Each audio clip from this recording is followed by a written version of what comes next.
নমস্কাৰ uncle, welcome to my YouTube channel Assam কেৰিয়াৰ্ছত। আজি পুনৰ আপোনালোকৰ বাবে বহুত ভাল খবৰ আহিছে। পঞ্চায়ত বিভাগৰ ফালৰ পৰা প্ৰায় 16টা প্লাছ ভেকেঞ্চি মুকলি কৰি দিলে গ্ৰেড 3 আৰু গ্ৰেড 4 লেভেলৰ। এপ্লাই আহি গ'ল। চ' বহুতে অপেক্ষা কৰিছিলে পঞ্চায়ত বিভাগৰ ভেকেঞ্চিৰ ক্ষেত্ৰত। পঞ্চায়ত বিভাগৰ ভেকেঞ্চি কেতিয়া আহিব, কেতিয়াৰ পৰা এপ্লাইসমূহ হ'ব, এই বহুতখিনি কথা তেওঁলোকে কমেণ্ট কৰি আছে। চ' তেওঁলোকৰ কাৰণে ফাইনেলি ভাল খবৰ আহি গ'ল। পঞ্চায়ত বিভাগৰ ফালৰ পৰা ডাঙৰ ৰিক্ৰুইটমেণ্ট আহি গ'ল। পঞ্চায়ত বিভাগৰ ফালৰ পৰা প্ৰায় 1600 প্লাছ ভেকেঞ্চি মুকলি কৰি দিছে। গ্ৰেড 3 এণ্ড গ্ৰেড 4 লেভেলৰ ভেকেঞ্চি হ'ল। চ' এপ্লাইসমূহ আপোনালোকে কৰি ল'ব পাৰিব। চ' আপোনালোকে যিসকলে এডিআৰ ক্ষেত্ৰত অপেক্ষা কৰিছিল তেওঁলোকৰ কাৰণেও ভাল খবৰ আহি গ'ল, কিয়নো পঞ্চায়ত বিভাগৰ ফালৰ পৰা ভেকেঞ্চি যিহেতু মুকলি কৰিছে। চ' এডিআৰ ভেকেঞ্চিসমূহ নটিফিকেশ্যন অতি সোনকালে আহিবলৈ গৈ আছে। চ' তাৰ ক্ষেত্ৰত মই আপোনালোকক জনাব বিচাৰিছোঁ, যদি আপোনালোকে এডিআৰ কাৰণে এক্সামসমূহ দিম বুলি ভাবিছে তেন্তে আপোনালোকে এতিয়াৰ পৰাই ভালদৰে প্ৰিপেৰেশ্যন কৰিব লাগিব। আপোনালোকে নিশ্চয় গম পালে পঞ্চায়ত বিভাগৰ ভেকেঞ্চি আহি গ'ল। চ' এডিআৰ ভেকেঞ্চিও আহিবলৈ গৈ আছে অতি সোনকালে। তাৰ কাৰণে আপোনালোকে এতিয়াৰ পৰাই ভালদৰে প্ৰিপেৰেশ্যন কৰিব লাগিব। তাৰ বাবে আমাৰ টীমৰ তৰফৰ পৰা এটা কোৰ্চ প্ৰস্তুত কৰি উলিওৱা হৈছে। চ' কোৰ্চটোৰ কথা ডিটেইলছত জনাৰ আগতে পোনপ্ৰথমে দুটামান কথা জনাই ল'ব বিচাৰিছোঁ।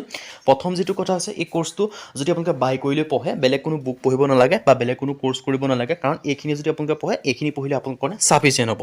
ছেকেণ্ড কথা হৈছে, এই কোৰ্চটো যদি ভালদৰে পঢ়ে আপোনালোকে নিশ্চয় চিলেকশ্যনসমূহ লাভ কৰিব পাৰিব। থাৰ্ড যিটো কথা আছে, এই কোৰ্চটোত আপোনালোকৰ সুবিধা হোৱাকৈ বৰ্তমান আপোনালোকৰ বাবে 50% অফাৰ দি থকা হৈছে, আৰু অফাৰটো লিমিটেড টাইমৰ কাৰণে হয়। চ' অফাৰটো অতি সোনকালে শেষ হ'বলৈ গৈ আছে। চ' যিমান পাৰে সিমান সোনকালে আপোনালোকে কোৰ্চটো বাই কৰি লওক, যাতে আপোনালোকৰ অফাৰটো মিছ নহয়। বৰ্তমান আপোনালোকে 499 পাই আছে, যিহেতু 50% অফ চলি আছে। আৰু এতিয়া আহিলোঁ কেনেকৈ কোৰ্চটো বাই কৰিব পাৰিব। এই কোৰ্চটো আপোনালোকে বাই কৰিব কাৰণে যিটো আমাৰ হোৱাটছআপ নম্বৰ আপোনালোকে স্ক্ৰীনত দেখিব পাৰিছে 9181267278। চ' ইয়াত আপোনালোকে হোৱাটছআপত মেছেজ কৰিলে হ'ল। এই হোৱাটছআপ নম্বৰ আপোনালোকে জাষ্ট হাই বুলি মেছেজ কৰিলে আপোনালোকে গোটেই কোৰ্চটো কেনেকৈ বাই কৰিব বা কোৰ্চটো কি সকলোখিনি প্ৰচেছ আপোনালোকে গম পাই যাব। চ' এতিয়া মই আপোনালোকক এই কোৰ্চটোৰ দ্বাৰা কি লাভ কৰিব বা কোৰ্চটো কি হয় মই সেই সম্পৰ্কে আপোনালোকক চমুকৈ অলপমান বুজাই দিছোঁ। চ' ইয়াত দেখিব পাৰিছে ADR 3.0 grade 3 and grade 4 best course 2026 and 2027। ADR 3.0 ক্ষেত্ৰত গ্ৰেড 3 গ্ৰেড 4ৰ কাৰণে বেষ্ট কোৰ্চ হয়, one of the best course হয়, সকলোকৈ একদম বেষ্ট কোৰ্চ হয় 2026-27 বৰ্ষৰ ক্ষেত্ৰত। ইয়াত আপোনালোকে দেখিব পাৰিছে 10,000 কুৱেশ্যন উইথ এনচাৰ, 10,000 প্ৰশ্ন উত্তৰ লাভ কৰিব পাৰিব। আছামিজ এণ্ড ইংলিছ মিডিয়াম, অসমীয়া আৰু ইংৰাজী মাধ্যম দুইটা মাধ্যমতে লাভ কৰিব পাৰিব। প্লাছ প্ৰায় 10,000 plus question with answer, all টপিকৰ A to Z এনালাইচিছ। যিমানখিনি এডিআৰ 3.0 যিখন কুৱেশ্যন পেপাৰ থাকে ন, সেই কুৱেশ্যন পেপাৰখনত যিমানখিনি আপোনালোকে কুৱেশ্যন দেখিব, সেই কুৱেশ্যনখিনি আপোনালোকে যিমানখিনি কুৱেশ্যন উইথ এনচাৰ যিমানখিনি দেখিব, সেই কুৱেশ্যন এনচাৰখিনিত আপোনালোকে যিমানখিনি টপিকৰ পৰা আহিব, এই সকলোখিনি টপিকৰ আপোনালোকে কুৱেশ্যন এনচাৰ এই কোৰ্চটোৰ আণ্ডাৰত বা সকলোখিনি আপোনালোকৰ টপিক ইয়াত এই কোৰ্চটোৰ আণ্ডাৰত আপোনালোকে এভেইলেবল পাব। এতিয়ালৈ আপোনালোকে ইয়াত কি ছাবজেক্ট লাভ কৰিব পাৰিব। ছাবজেক্টৰ কথা ক'বলৈ যাওঁতে ইয়াত পাব ছ'চিয়েল ষ্টাডিত আহিব হিষ্ট্ৰী হওক, পলিটি হওক, ইকনমি হওক, জিঅ'গ্ৰাফী হওক, আছাম ৰিলেটেড লাভ কৰিব পাৰিব, ইণ্ডিয়া ৰিলেটেড লাভ কৰিব পাৰিব, প্লাছ আপোনালোকে ৱৰ্ল্ড ৰিলেটেডটো আপোনালোকে ভাগ কৰি লাভ কৰিব পাৰিব। চ' কাৰেণ্ট এফেয়াৰ্ছৰ কথা ক'বই নালাগে, কাৰেণ্ট এফেয়াৰ্ছ একদম আপোনালোকে লেটেষ্ট কাৰেণ্ট এফেয়াৰ্ছ আপোনালোকে লাভ কৰিব পাৰিব গভৰ্ণমেণ্ট স্কিম পৰ্যন্ত। বাকী জেনেৰেল নলেজৰ কথা ক'বই নালাগে, ভাগ কৰি আপোনালোকে লাভ কৰিব পাৰিব, জিঅ'গ্ৰাফী সকলোখিনি পাব। তাৰপিছত পাব মেথমেটিক্স পাব, ৰিজনিং পাব, ইংলিছ গ্ৰামাৰ পাব, সকলোখিনিতে আপোনালোকে লাভ কৰিব পাৰিব। আৰু যেতিয়া কোৰ্চটো আপোনালোকে বাই কৰিলৈ পঢ়িব, তাৰপিছত আপোনালোকে নিজকে পৰীক্ষা কৰি চাব লাগিব। চ' আপোনালোকে নিজকে পৰীক্ষা কৰি চাবৰ কাৰণে ইয়াত এডিআৰ 3.0 আহিবলগীয়া এক্সামৰ ষ্টেণ্ডাৰ্ড লেভেলৰ প্ৰায় 10খনকৈ মক টেষ্টৰ কাৰণে টেষ্ট পেপাৰ ইয়াত এভেইলেবল পাই যাব। প্লাছ আপোনালোকে প্ৰিভিয়াছ ইয়েৰ যিমানখিনি আপোনালোকে আগতে এক্সাম হ'ল, সেই এক্সামৰ কুৱেশ্যন এনচাৰ সেইখিনিও পাব, কুৱেশ্যন পেপাৰখিনি পাব, লগতে এনচাৰ চিটতে গোটেইখিনি পাই যাব। আৰু একেবাৰে লেটেষ্ট কোৰ্চ হয়। চ' একদম নিউ চিলেবাছৰ মতে বনোৱা হৈছে। এই কোৰ্চটো আপোনালোকে বাই কৰিলে পঢ়িব পাৰিব। আৰু এই যিটো কোৰ্চ হয়, এই কোৰ্চটো আপোনালোকে অনলি এডিআৰ বুলি নহয়, অসমৰ যিকোনো কম্পিটিটিভ এক্সামৰ কাৰণে পঢ়িব। এতিয়া যেনেকৈ PNRD ক্ষেত্ৰতো পঢ়িব পাৰিব, DSS DME সকলো ক্ষেত্ৰত আপোনালোকে পঢ়িব পাৰিব। চ' এটা বেষ্ট অপৰচুনিটি আপোনালোকে কোৰ্চটো বাই কৰিলে পঢ়া শুনা কৰিব পাৰে। এতিয়ালৈ মেইন ভিডিঅ'লৈ আপোনালোকক মই নিশ্চয় জনাইছোঁ যে PNRDৰ ফালৰ পৰা মানে পঞ্চায়ত বিভাগৰ ফালৰ পৰা যিটো অসমৰ পঞ্চায়ত বিভাগ, এইটো এটা একদম বেষ্ট অপৰচুনিটি আপোনালোকৰ বাবে আহি গ'ল। অসমৰ পঞ্চায়ত বিভাগৰ ফালৰ পৰা প্ৰায় 1600 ভেকেঞ্চি, মানে এতিয়া 1508টা আহিছে, কিন্তু বাঢ়ি মেলি ধৰি লওক চামথিং 1600 ভেকেঞ্চি আপোনালোকৰ বাবে আহি গ'ল। চ' মানে 1500 বুলি ধৰি লওক 1508টা ভেকেঞ্চি আপোনালোকৰ কাৰণে আহি গ'ল। চ' মই আপোনালোকক জনাইছিলোঁ। চ' পঞ্চায়ত বিভাগৰ ক্ষেত্ৰত বহুতে অপেক্ষা কৰিছিল যে আমাৰ ভেকেঞ্চিসমূহ কেতিয়া আহিব, পঞ্চায়ত বিভাগৰ ভেকেঞ্চি কেতিয়া ৰিলিজ কৰিব। চ' পঞ্চায়ত বিভাগৰ ভেকেঞ্চি আপোনালোকৰ কাৰণে আহি গ'ল। আৰু বহুতে এডিআৰ ক্ষেত্ৰতো মোক কুৱেশ্যন সুধিছে যে এডিআৰ কেতিয়া আহিব। চ' এডিআৰ মানে এনেকৈ দেখিলে আপোনালোকৰ পঞ্চায়ত বিভাগৰ ভেকেঞ্চি পটককৈ আহি গ'ল। তেনেকৈ আপোনালোকে এডিআৰ ধৰি লওক আপোনালোকক এক ডেৰ মাহৰ ভিতৰত আপোনালোকে এডিআৰ ভেকেঞ্চি আপোনালোকে দেখিবলৈ পাই যাব। আৰু এই যিখিনি ভেকেঞ্চি দেখিলে, এই সকলোখিনি ভেকেঞ্চি কেতিয়ালৈকে আপোনালোকৰ আবেদন হ'ব মাৰ্চৰ 22 তাৰিখলৈকে। চ' আপোনালোকে নিশ্চয় গম পালে যে ভেকেঞ্চি আহিলেও আপোনালোকৰ এপ্লাইসমূহ চলি থাকিব। মানে ইলেকশ্যনৰ আগত যে ভেকেঞ্চি ৰিলিজ কৰি দিয়ে, ইলেকশ্যন বা আপোনালোকৰ ধৰি লওক অধিসূচনা জাৰি কৰক, সেইটো কোনো কথা নাই, আপোনালোকৰ এপ্লাইসমূহতো চলি থাকিব পাৰে। কাৰণ ইয়াৰে আপোনালোকে প্ৰমাণ কৰিলে যে পঞ্চায়ত বিভাগৰ ভেকেঞ্চিখিনি আপোনালোকৰ বৰ্তমান এপ্লাইসমূহ চলি থাকিব। এতিয়া এপ্লাইসমূহ কিমানৰ পৰা কিমানলৈ চলিব, 22 ফেব্ৰুৱাৰীৰ পৰা 22 মাৰ্চলৈ আপোনালোকৰ আবেদনসমূহ চলিব। আৰু টোটেল ভেকেঞ্চি আছে 1508টা, ভাগকৈ দি থোৱা আছে। এগ্ৰিগেটেড ইঞ্জিনিয়াৰৰ ক্ষেত্ৰত আছে 291টা, MG NREGAৰ ক্ষেত্ৰত।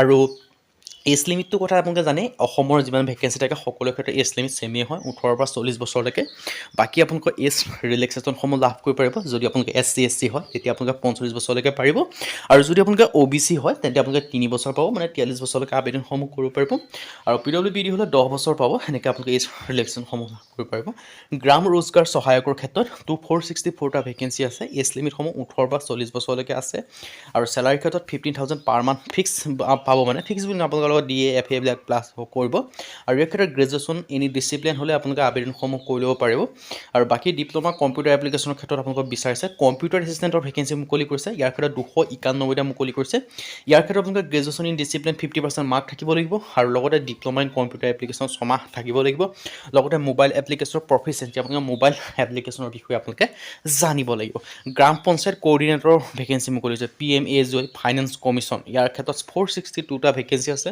এজ লিমিট ছেমে হয় 18 পৰা 40 বছৰ বয়স হ'লে আবেদন কৰিব পাৰিব চেলাৰী ক্ষেত্ৰত 15,000 পাৰ মান্থ আপোনালোকে লাভ কৰিব কোৱালিফিকেশ্যন গ্ৰেজুৱেশ্যন ইন ডিচিপ্লিন হ'লে পাৰিব মিনিমাম 50% ডিপ্ল'মা ইন কম্পিউটাৰ 6 মাহ নলেজ অফ মোবাইল এপ্লিকেশ্যন হ'ব লাগিব তেতিয়া আপোনালোকে আবেদনসমূহ কৰিব পাৰিব চ' এটা বেষ্ট অপৰচুনিটি আপোনালোকৰ আহি গৈছে চ' অপৰচুনিটি আপোনালোকে মিছ নকৰিব যিমান পাৰে সিমান সোনকালে আবেদনসমূহ কৰি লওক আৰু লগতে আমাৰ যিটো কোৰ্ছৰ সেই এই যিখিনি পঞ্চায়তৰ ভেকেঞ্চি আপোনালোকে দেখিলে সেই ভেকেঞ্চিখিনিও আপোনালোকৰ ৰিটেন এক্সামৰ মাধ্যমে আপোনালোকক চিলেকশ্যনসমূহ কৰা হ'ব চ' তাৰ ক্ষেত্ৰত আমাৰ যিটো কোৰ্ছ দেখি যাব পাৰিছে কোৰ্ছটোৰ কথা উল্লেখ কৰিছোঁ সেই কোৰ্ছটো আপোনালোকে বাই কৰিলে পঢ়া শুনাসমূহ কৰিব পাৰে পঞ্চায়ত বিভাগ বুলি নহয় অসমৰ যিকোনো কম্পিটিটিভ এক্সামৰ কাৰণে পঢ়িব পাৰিব ফৰ ADR কাৰণেতো এইটো একদম one of the best course হয় ADR ক্ষেত্ৰতো পঢ়িব পাৰিব চ' সেই কোৰ্ছটোত 50% অফ চলি আছে চ' কোৰ্ছটো বাই কৰিলে পঢ়া শুনাসমূহ এতিয়াই কৰি দিয়ক কাৰণ ADR ভেকেঞ্চি আহিবলৈ গৈ আছে পঞ্চায়ত বিভাগতো অলৰেডি আহিয়ে গ'ল চ' ADR ভেকেঞ্চি অতি সোনকালে আহিবলৈ গৈ আছে বাকী চিলেকশ্যন প্ৰচেছ ৰিটেন এক্সাম হ'ব আৰু বাকী আপোনালোকৰ নটিফাই ৱেবছাইটত আপোনালোকে প্ৰকাশ পাব বুলি কৈছে চ' ৰিটেন এক্সামৰ মাধ্যমে আপোনালোকক চিলেকশ্যনসমূহ কৰা হ'ব 22 ফেব্ৰুৱাৰীৰ পৰা আবেদনসমূহ ষ্টাৰ্ট হ'ব 22 মাৰ্চ ইয়াৰ কাৰণে লাষ্ট ডেট হয় আৰু ইয়াৰ যিটো চিলেকশ্যন প্ৰচেছটো সেইটো হ'ব ৰিটেন এক্সাম মাধ্যমে চ' ৰিটেন এক্সামৰ কাৰণে আপোনালোকে কি কৰিব লাগিব ভালদৰে পঢ়া শুনাসমূহ কৰিব লাগিব চ' ভালদৰে পঢ়া শুনাসমূহ কেনেকৈ কৰিব ভালদৰে পঢ়া শুনা কৰিবৰ কাৰণে আপোনালোকে কমপ্লিট চিলেবাছ কভাৰ কৰিব লাগিব অল ছাবজেক্ট পঢ়িব লাগিব PYQ চাব লাগিব মক টেষ্ট লগাব লাগিব অল টপিক পঢ়িব লাগিব অল টপিকৰ যিমান কুৱেশ্যন আছে থাকে সেইখিনি কুৱেশ্যন আপোনালোকে চাব লাগিব এই সকলোখিনি কেনেকৈ চাব পাৰিব সেই সকলোখিনি আপোনালোকে একেলগে ক'ত পাব সেই সকলোখিনি একেলগে আমাৰ যিটো কোৰ্ছ হয় সেই কোৰ্ছটোত পাব চ' সেই কোৰ্ছটো বাই কৰিলে আপোনালোকে সকলোখিনি একেলগে পাই যাব চ' সেই সকলোখিনি পাবৰ কাৰণে বা আমাৰ কোৰ্ছটো বাই কৰিবৰ কাৰণে আপোনালোকে কি কৰিব লাগিব আমাৰ যিটো হোৱাটছআপ নম্বৰ আপোনালোকে স্ক্ৰীনত দেখিব পাৰিছে 9181267278 তাত আপোনালোকে হোৱাটছআপত জাষ্ট হাই বুলি মেছেজ এটা কৰিলে হ'ল আৰু মেছেজটো কৰাৰ পিছত আমাৰ টিমে গোটেইখিনি ৰিপ্লাই কৰিব ৰিপ্লাই কৰাৰ পিছত আপোনালোকে গোটেইখিনি পে'মেণ্ট কৰি দিব তাৰপিছত আপোনালোকে ডাইৰেক্ট কোৰ্ছটো আপোনালোকে পাই যাব এইটো হৈ গ'ল আৰু এতিয়া মই ডিটেইলছটো আপোনালোকক ক'লোৱে চ' ইয়াৰ ক্ষেত্ৰত আপোনালোকে এই সুবিধাটো মিছ নকৰিব পঞ্চায়ত বিভাগৰ ভেকেঞ্চিটো আপোনালোকে আবেদনসমূহ কৰি লওক আৰু বাকী আপোনালোকৰ যিখিনি অতি সোনকালে বাকীখিনি ভেকেঞ্চিটো আহিবলৈ গৈয়ে আছে চ' সেইখিনি ক্ষেত্ৰতো আপোনালোকে আবেদনসমূহ কৰিবই লাগিব ADR ক্ষেত্ৰতো কৰিবই নিশ্চয় চ' এই সকলোখিনি ওৱান অফ দ্য মানে গোটেই কম্বো পেক বুলি কয় কম্বো মানে কি কৈছোঁ মানে গোটেইখিনি এক্সাম একেলগে এটা কোৰ্ছৰ আণ্ডাৰতে কভাৰ কৰা হৈছে চ' সেই কোৰ্ছটো বাই কৰি পঢ়িলে কাম হৈয়ে যাব চ' বাকী এতিয়া মই আপোনালোক জনাই দিব বিচাৰিছোঁ সেইখিনিতো সেইখিনি পঢ়িলে সকলোখিনি পঢ়াৰ পিছত ADR কাৰণে যিটো আমাৰ বেষ্ট কোৰ্ছ হয় সেইটো আপোনালোকে বাই কৰি ল'ব পাৰিব চ' ADR কাৰণে যিটো বেষ্ট কোৰ্ছ সেই কোৰ্ছটো আপোনালোকে বাই কৰি ল'ব পাৰে এই কোৰ্ছটো আপোনালোকে PNRD পৰা আদি কৰি সকলোখিনি এক্সাম কভাৰ হ'ব DSS কভাৰ হ'ব PNRD কভাৰ হ'ব আছাম পুলিচ কভাৰ হ'ব ABUP SI কভাৰ হ'ব ফৰেষ্ট কভাৰ হ'ব সকলোখিনি কভাৰ হ'ব চ' গ্ৰেড 3 গ্ৰেড 4 লেভেল যিমানখিনি অসমৰ এক্সাম সকলোখিনি এক্সাম কভাৰ হৈ যাব চ' কোৰ্ছটো বাই কৰি লওক বাই কৰোঁগৈ যিটো আমাৰ হোৱাটছআপ নম্বৰ আপোনালোকে স্ক্ৰীণত দেখিব পাৰিছে 9181267278 জাষ্ট হোৱাটছআপত আপোনালোকে হাই বুলি মেছেজ কৰি আপোনালোকে কোৰ্ছটো বাই কৰি ল'ব পাৰিব আজি ভিডিঅ' মানে যদি ভিডিঅ' লাইক কৰিব পাৰে লগৰ ছাবস্ক্ৰাইব কৰি দিব এনেকুৱা ভিডিঅ' মোৰ প্ৰতিদিনে পাই থাকিব পাৰে আজিৰ ভিডিঅ'টো